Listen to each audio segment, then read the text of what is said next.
গ্রীষ্মের প্রকৃতিতে গ্রাম বাংলায় যে বনফুলটি বেশি চোখে পড়ে তার নাম বরুণ।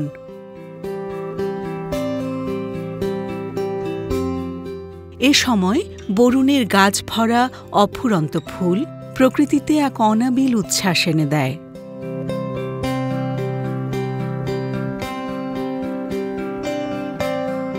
পলাশ শিমুলের সঙ্গে পাল্লা দিয়ে ফোটে চোখ জুড়ানো বরুণ ফুল।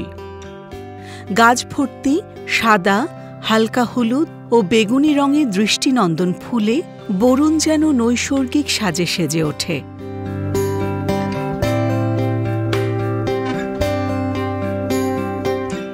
বাংলাদেশের জলাভূমি, নদীর তীর ও হাওর এলাকায় জন্মে বরুণ গাছ।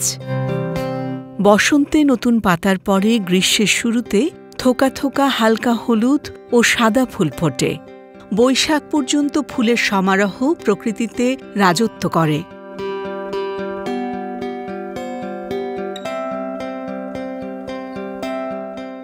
স্থানীয়দের কাছে এই উদ্ভিদের পরিচিতি বন্যা নামে।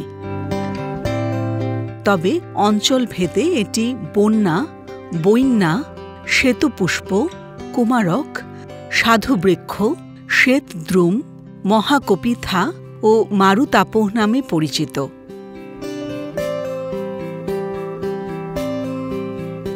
বরুণের বৈজ্ঞানিক নাম ক্র্যাটেভা রেলিজিওসা, ইংরেজি নাম sacred garlic pear, temple plant. বরুণ একটি বহু বর্ষজীবী ঔষধি গাছ। এটি ছোট থেকে মাঝারি আকারের বৃক্ষ।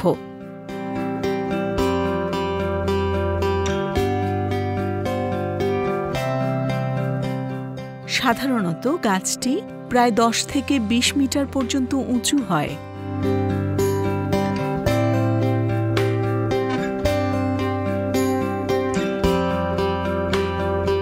মিষ্টি সুগন্ধিযুক্ত এই ফুলটির পাপড়ির সংখ্যা 5টি।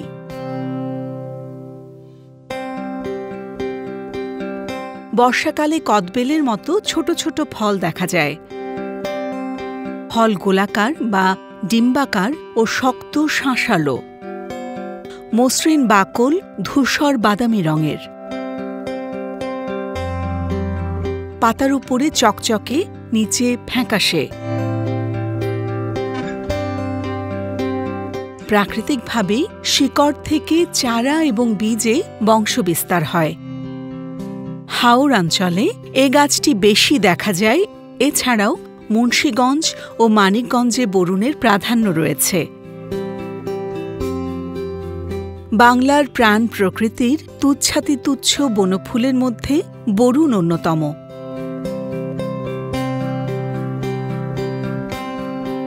প্রাচীনকাল থেকেই বরুণ ভেষজ গাছ হিসেবে পরিচিত।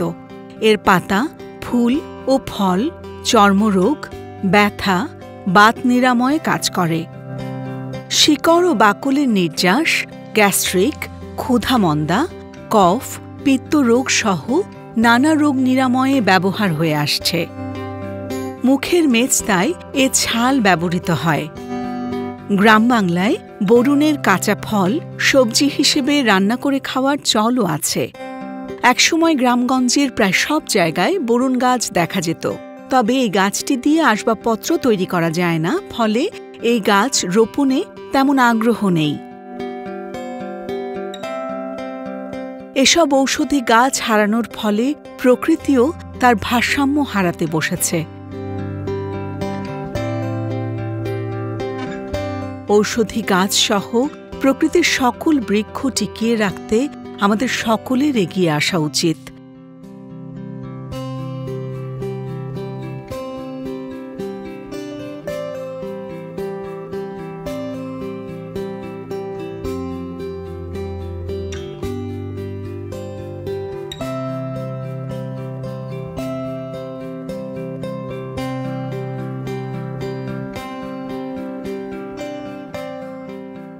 প্রিয় দর্শক, আমাদের ভিডিওটি যদি আপনাদের ভালো লেগে থাকে তাহলে আমাদের চ্যানেলটি সাবস্ক্রাইব করুন এবং লাইক, কমেন্ট, শেয়ার করে প্রকৃতি কথার সাথেই থাকুন।